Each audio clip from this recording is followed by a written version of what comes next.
bahagia itu ada nggak kerja yang menyenangkan? Nggak ada capeknya, senang terus. Bukan cuma senang waktu menerima gaji, tapi waktu kerja pun juga senang. Ada nggak? Sebutkan. Presiden? Siapa? Bapak polisi? TNI? Direktur?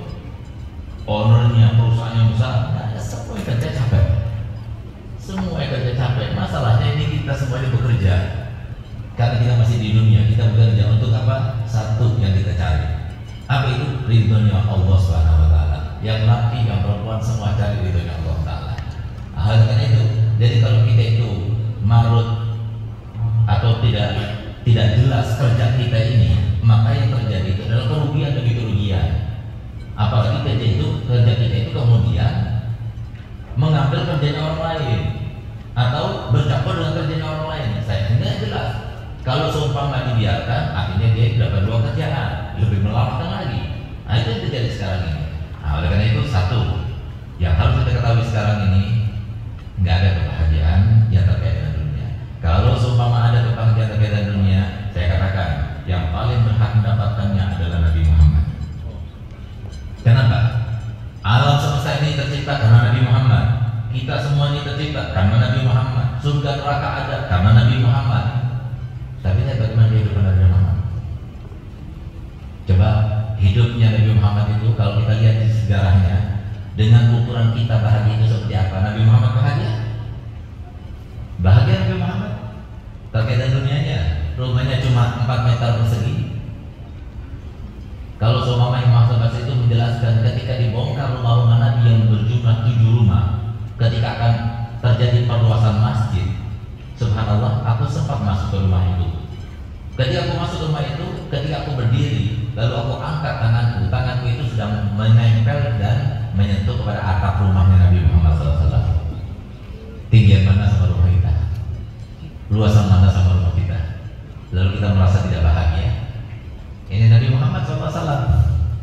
Ini satu contoh kalau seumpama ada kebahagiaan itu yang pantas untuk mendapatkannya para nabi, para rasul. Tapi lihat bagaimana Nabi sendiri yang menjelaskan, Inna asyaddan nasi bala'an al-anbiya, summal ulama, summal amsal fal amsal. Sesungguhnya paling beratnya cobaannya Allah kepada hamba siapa? Para nabi, para rasul. Lalu siapa yang mengikuti jejak mereka? Kenapa? Karena cobaan itu kita salah kira, salah persepsi. Di sananya orang kalau coba itu berarti Allah Ta'ala murka kepadanya, berarti Allah Ta'ala itu jahat kepadanya. Tidak, justru yang namanya cobaan yang kita rasakan itu adalah surat cintanya Allah kepada kita. Coba lihat, kapan kita ingat Allah? Ayo, betul-betul ingat Allah, nggak terpaksa. Mungkin sekali terpaksa karena apa? Kita bayar, dia terpaksa kita bayar. Daripada ingat Allah, tapi nggak terpaksa, ingat Allah dengan otomatis langsung ingat Allah. Kapan? 3 hal. Yang pertama, ketika kita sakit, siapa yang kita ingat? Suami cuma bisa mendampingi, dokter bisa berusaha untuk mengobati, tapi apapun yang kita punya tidak bisa memberi kesembuhan, walaupun kita menjadi orang kaya. Ketika kita itu sakit, siapa yang ingat? Allah. Yang kedua, ketika terjadi masalah, baik keluarga, dengan haritolan, dengan kerabat, dengan finansial, dengan kesehatan, dengan status sosialnya dan sebagainya. Ketika terjadi itu, apa yang kita ingat? Saudara kita, orang tua kita, tidak lagi, tapi Allah. Kemudian ketika terjadi kematian, keluarga kita mati, orang dekat kita mati, orang kita cintai mati, tetangga kita mati, yang kita ingat siapa? Allah. Tapi sebentar cuma ingatnya, udah itu lupa lagi, buka lagi handphonenya, lupa lagi sudah. Nah, biar kita paham. Berarti apa? Ternyata cobaan itu dan juga kesulitan itu adalah sebab utama kita mengingat Allah. Apakah kemudian kita itu akan sujud kepada Allah memberikan cobaan itu yang begitu berat? Berarti Allah Ta'ala itu tidak adil, Allah Ta'ala itu tidak baik, Allah Ta'ala itu tidak bagus, Allah Ta'ala itu tidak rahmat dan sebagainya. Justru sebaliknya. Nah, oleh karena itu, jadi pahami benar-benar ini. Nanti baru kita masuk ke dalam rumah tangga. Jadi biar nggak salah, karena apa? Mohon maaf, di antara yang disebutkan dalam Al-Quran, maksud tujuan adanya setan itu adalah yufarriq bainas nain, untuk memisahkan antara dua orang. Siapa dua orang itu? Suami istri. Mama, istrinya udah cantik, tapi lihat perempuan yang lainnya lebih cantik. Suaminya sudah ganteng, tapi lihat orang lainnya itu satu kelihatan. Siapa yang bikin begitu? Ya setan. Kenapa demikian? Sampai ditimbulkan ada rasa bosan, rasa ini dan sebagainya. Yang diingat daripada suami yang membuat kita tidak suka saja itu, yang diingat-ingat terus itu. Kenapa setan semuanya?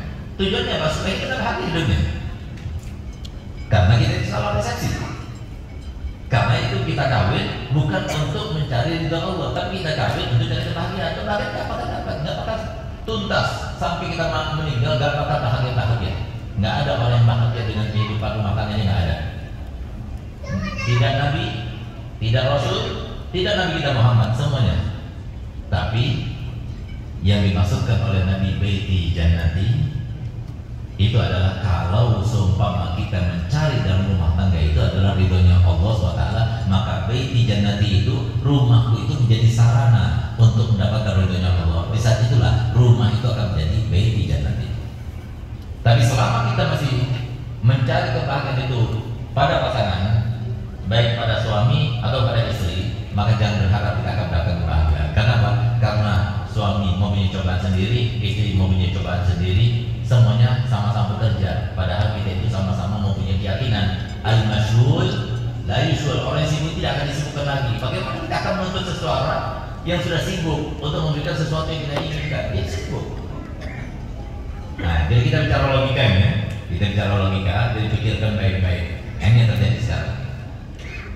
Lalu kemudian, kenapa saya katakan berkhutbah kepada Nabi?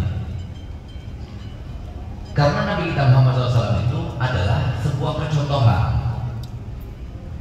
Allah mempunyai Nabi, Allah mempunyai Rasul. Nabi yang pernah Allah utus, ya, pernah Allah ciptakan itu jumlahnya 124.000 Nabi. Dari zaman Nabi Adam sampai Nabi Muhammad terakhir. Penutup Nabi Muhammad. Dari 124.000 Nabi itu ada 313 Rasul yang diperintahkan untuk menyampaikan. Rasul fungsinya menyampaikan amanat Allah, tatanan kehidupan kepada umatnya supaya mereka itu hidupnya bahagia, senang, menjalani kehidupan itu seperti yang diinginkan Allah Ta'ala. Itu Rasul. Nabi sebagai pelaksana, percontohan dulu. Ini contohnya Nabi Muhammad sebagai fungsinya itu dua-duanya, sebagai penyampai dan juga sebagai qudwah. Sehingga Nabi kita Muhammad itu ada barometer. Qudwah ini sini bukan harus berarti itu diteladani atau sebagai tauladan, tidak. Tapi Nabi Muhammad itu adalah barometer kita. Siapa di antara kita yang paling sinkron dengan sifatnya Nabi Muhammad, maka dia akan mendapatkan seperti yang didapatkan Nabi Muhammad dengan kadar bagian bagaimana itu menyinkronkan diri dengannya. Camkan baik-baik, ini tidak akan berubah dan tidak akan berpindah, tetap seperti itu dari zaman Nabi Adam sampai hari kiamat. Jadi kalau kita ingin bahagia anak-anak kita, maka ini yang harus kita usahakan doa keturunan kita. Apa itu? Laqad kana lakum fi Rasulillahi uswatun hasanah. Uswah itu bukan harus tauladan, tapi uswah itu diartikan oleh para ulama sebagai barometer kita. Kalau kita tanya, di antara umat ini yang paling bahagia siapa? Jawabannya siapa? Umat ini yang dipimpin oleh Nabi Muhammad ini, yang paling bahagia di antara mereka siapa? Jawab, nggak apa-apa kok salah. Nabi siapa? Nabi Muhammad. Mau tanya lagi, di antara umat ini yang paling aman hidupnya itu siapa? Nabi Muhammad. Di antara umat ini yang paling sejahtera hidupnya siapa? Nabi Muhammad. Semua jawabannya Nabi Muhammad. Nah, sehingga apa? Bagaimana sinkronisasi yang sudah kita usahakan antara kita dengan sifatnya Nabi kita Muhammad dalam segala hal, itulah yang memberikan kita jawaban bagaimana kita dapatkan kehidupan di dunia. Oleh karena itu, maka di sini saya ambil contoh. Allah SWT berfirman dalam Al-Quran, dan bunyi firman itu adalah wa min ayatihi an khalaqalakum min anfusikum azwajan litaskunu ilaiha wa ja'ala bainakum mawaddatan wa rahmah inna fi dzalika laayatan liqaumin yatafakkarun. Saya artikan, sungguh di antara tanda-tanda kebesaran Allah. Lagi-lagi kita renungkan ayat ini, tepat atau tidak dengan pernikahan kita. Sungguh di antara tanda-tanda kebesaran Allah, tanda kebesaran ya. Jadi tanda kebesaran Allah seperti apa? Langit bumi. Siapa yang bisa memecahkan misteri yang ada di atas langit itu? Bagaimana kita bisa sampai ke atas langit itu? Sampai sekarang belum bisa seorang ilmuwan pun yang bisa menjawabnya. Sampai sekarang belum bisa seorang ilmuwan pun yang bisa mengukur antara ujung langit sampai ujung langit yang sebelahnya itu berapa meter, berapa kilo. Itu sampai sekarang belum ada yang bisa menjawabnya. Itu tanda-tanda kebesaran Allah. Adanya surga, adanya neraka, adanya Nabi kita Muhammad. Itu adalah tanda-tanda kebesaran Allah. Setingkat sebanding seperti itu dikatakan oleh Allah Ta'ala. Di antara tanda-tanda kebesaran dan keagungan Allah, Allah menciptakan di antara kalian saling berpasangan. Litaskunu ilaiha, supaya kalian itu merasa tenteram kepada istri. Wa ja'ala bainakum mawaddatan wa rahmah, dan Allah ciptakan kepada kalian mawaddah dan rahmah. Sungguh di dalam yang demikian itu adalah sebuah tanda-tanda kebesaran Allah kalau kita memikirkan. Apakah semua pernikahan semacam itu? Mohon maaf, tidak. Pernikahan yang menunjukkan cerai seperti yang dikatakan tadi itu adalah sebuah tanda-tanda kebesaran Allah sama sekali, bukan tanda kebesaran Allah. Tanda kebesaran Allah itu kalau dalam satu pernikahan kemudian orang yang melihatnya, orang yang menyaksikannya, orang yang begitu tahu di dalamnya, maka dia itu akan berdecak kagum. Contohnya siapa? Nabi kita Muhammad. Mari kita belajar kepada Nabi kita Muhammad dengan Sayyidatina Khadijah. Itu diantara yang paling besar tanda-tanda kebesaran Allah, pernah adanya pasangan yang sangat luar biasa, yaitu antara Nabi Muhammad dengan Sayyidatina Khadijah, yang kemudian Nabi Muhammad sebagai contoh figur bagi laki-laki umatnya, dan Sayyidatina Khadijah contoh dan figur bagi perempuan umatnya. Ketika Nabi kita Muhammad SAW kawin dengan Sayyidatina Khadijah, maka Sayyidatina Khadijah berkata begini kepada Nabi Muhammad, dan ini adalah salah satu yang pertama kali harusnya kita berdecak kagum. Apa itu? Sayyidatina Khadijah berkata begini kepada Nabi, karena pada waktu itu Nabi belum diangkat sebagai Nabi karena masih berumur 25 tahun. Nabi diangkat menjadi Rasul dan menjadi Nabi setelah berumur 40 tahun.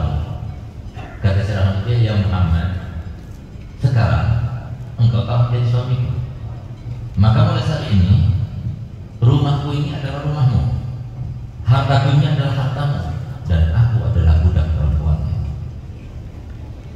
Bagus ya kata-kata itu. Kira-kira di Balikpapan ada nggak istri yang pernah berkata begitu pada suaminya? Selain daripada apa yang kalian disampaikan oleh Ustaz Ahmadi tadi, uang suami, uang istri, uang istri sendiri. Ayo coba. Tapi ya, setelah terucap kata-kata yang sangat luar biasa, tidak ada seorang pun, dan selama-lamanya tidak akan ada satu perkataan yang paling indah yang diucapkan oleh suami istri pada suaminya yang bisa menandingi ucapan Sayyidatina Khadijah. Rumahku, rumahmu, hartaku, hartamu, dan aku adalah budak perempuan. Coba ya, ini sesuatu nggak ada kewajiban, nggak ada. Al-Quran pun, agama pun, Islam tidak pernah menganggap seorang istri seperti itu, tapi dia sendiri yang mau mengabdi kepada Nabi. Dia sendiri yang menganggap dirinya, anggap aku. Walaupun Nabi tidak menganggapnya seperti itu.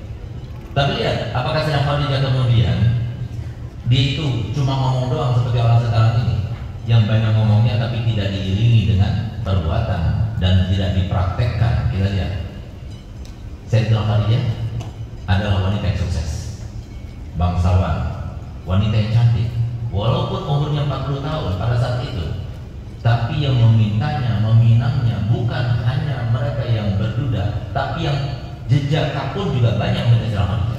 Dari saking cantiknya dan dari saking glowingnya, tanpa pergi ke klinik bening dan sebagainya.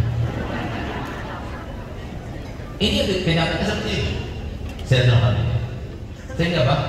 Begitu diucapkan Sayyidatina Khadijah dikatakan dalam sejarah itu, harta benda Sayyidatina Khadijah itu ya, kalau seumpama semua hartanya penduduk Makkah, pengusahanya itu dikumpulkan, itu nggak Jadi kalau diumpamakan, Sayyidah Khadijah itu mempunyai 11 tempat perniagaan yang terbesar di kota Makkah, itu semua milik Sayyidah Khadijah. Begitu Nabi SAW kawin dengan Sayyidah Khadijah, semuanya itu tidak pernah disentuhnya sama sekali, nggak pernah diperhitungkannya sama sekali, semuanya diserahkan kepada Nabi. Untuk apa? Apa yang dicari oleh Sayyidah Khadijah? Bukankah saya perempuan itu mencari harta? Bahkan harta suami pun dianggap hartanya dia sendiri. Dan lihat bagaimana apa diharapkan oleh Sayyidah Khadijah, diberikan semuanya. Ini satu contoh, sehingga kita berdecak kagum luar biasa. Sampai kemudian dengan apa yang dilakukan oleh Sayyidah Khadijah, maka satu-satunya nanti, dan semoga kita termasuk yang nanti datang ke tempat itu. Apa itu? Surga yang sangat berbeda dengan surga-surga yang lainnya adalah surga yang Sayyidah Khadijah. Nabi itu tidak punya, Rasul pun tidak punya satu surga yang berbeda dengan surga orang lain adalah Sayyidah Khadijah sendiri. Satu-satunya perempuan dari zaman Sayyidatuna Hawa sampai hari kiamat mungkin yang mendapatkan salam langsung daripada Allah hanya Sayyidah Khadijah. Kapan kita mendapatkan salam daripada kapan Sayyidah Khadijah mendapatkan salam daripada Rasulullah, daripada Allah Taala? Sayyidah Khadijah mendapatkan salam daripada Allah SWT ketika beliau dalam keadaan hamil tua, Sayyidatuna Fatimah Zahra. Dia berangkat naik ke gua di tempat biasanya Nabi SAW melaksanakan khulwah dan ta'abbud kepada Allah Ta'ala, yaitu gua Hira. Siapa yang sudah pernah naik ke gua Hira? Siapa yang pernah? Ada yang pernah? Ibu-ibu pernah? Berapa lama? Saya sendiri waktu saya berangkat bersama saya jamisan ini, waktu itu sudah siap dengan tongkatnya, saya beli tongkat dan sebagainya.